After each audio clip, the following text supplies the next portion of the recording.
حضرت عمر رضی اللہ تعالیٰ عنہ نے کبھی کوئی خواہش نہیں کی۔ ایک دن مچھلی کھانے کو دل چاہا تو اپنے غلام یرکا سے اظہار فرمایا۔ یرکا آپ کا بڑا وفادار غلام تھا۔ ایک دن آپ نے فرمایا، یرکا آج مچھلی کھانے کو دل کرتا ہے، لیکن مسئلہ یہ ہے 8 میل دور جانا پڑے گا دریا کے پاس مچھلی لینے، اور 8 میل واپس آنا پڑے گا مچھلی لے کے۔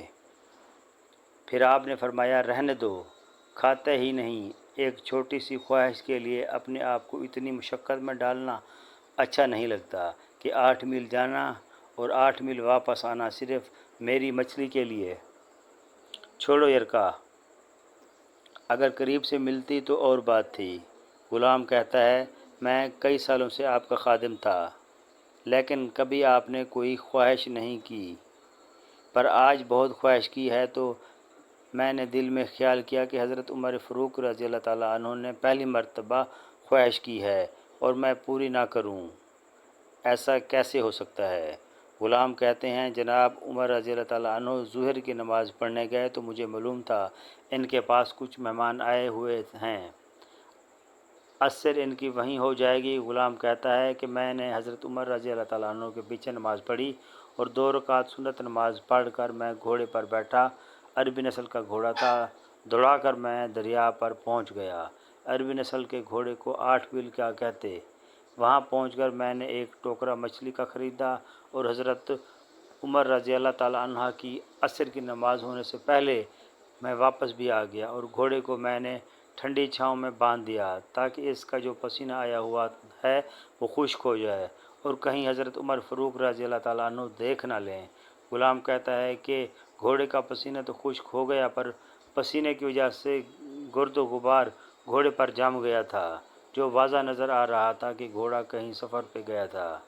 پھر میں نے سوچا کہ حضرت عمر فاروق رضی اللہ تعالیٰ عنہ دیکھ نہ لیں۔ پھر میں نے جلدی سے گھوڑے کو کنویں پر لے گیا اور اسے جلدی سے غسل کرایا اور اسے لا کر چھاؤں میں باندھ دیا۔ جب ہماری خواہشات ہوتی ہیں تو کیا حال ہوتا ہے، لیکن یہ خواہش پوری کر کے ڈر رہے ہیں کہ کوئی ضمیر زندہ ہے۔ فرماتے ہیں، جب عصر کی نماز پڑھ کر حضرت عمر فاروق رضی اللہ تعالیٰ عنہ آئے، میں نے بھی نماز ان کے پیچھے پڑھی۔ گھر آئے تو میں نے کہا، حضور اللہ نے آپ کی خواہش پوری کر دی ہے، مچھلی کا بندوبست ہو گیا ہے اور بس تھوڑی دیر میں مچھلی پکا کے پیش کرتا ہوں۔ کہتا ہے، میں نے یہ لفظ کہے تو جناب عمر فاروق اٹھے اور گھوڑے کے پاس چلے گئے، گھوڑے کی پشت پہ ہاتھ پھیرا، اس کی ٹانگوں پہ ہاتھ پھیرا اور پھر اس کے کانوں کے پاس گیا اور گھوڑے کا پھر ایک کان اٹھایا اور کہنے لگے، یرکا تو نے سارا گھوڑا تو دھو دیا، لیکن کانوں کے پیچھے سے پسینہ صاف کرنا تجھے یاد ہی نہیں رہا اور یہاں تو پانی ڈالنا بھول گیا۔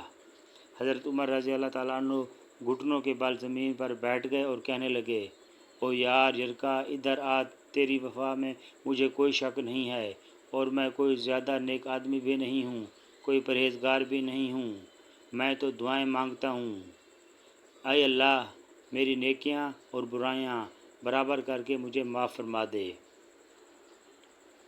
میں نے کوئی زیادہ تقوی اختیار نہیں کیا، اور بات کو جاری رکھتے ہوئے فرمانے لگے، یار ایک بات تو بتا، اگر یہ گھوڑا قیامت کے دن اللہ کی بارگاہ میں فریاد کرے کہ یا اللہ عمر نے مجھے اپنی ایک خواہش پوری کرنے کے لیے 16 میل کا سفر طے کرایا، اے اللہ میں جانور تھا، بے زبان تھا، 16 میل کا سفر ایک خواہش پوری کرنے کے لیے، تو پھر یرکا تو بتا، میرے جیسا وجود کا کمزور آدمی مالک کی حضور گھوڑے کے سوال کا جواب کیسے دے گا؟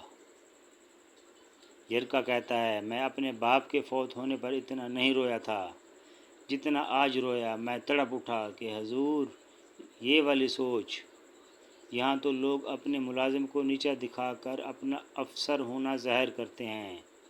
غلام رونے لگا۔ حضرت عمر فاروق رضی اللہ تعالیٰ عنہ کہنے لگے، اب اس طرح کر، گھوڑے کو تھوڑا چارہ اضافی ڈال دے اور یہ جو مچھلی لے کے آئے ہو اسے مدینے کے غریب گھروں میں تقسیم کر دو اور انہیں یہ مچھلی دے کر کہنا کہ تیری بخشش کی بھی دعا کریں اور عمر کی معافی کی بھی دعا کریں۔ سبحان اللہ۔ صرف آپ ہی پڑھ کر آگے نہ بڑھ جائیں بلکہ اوروں کو بھی شریک کریں۔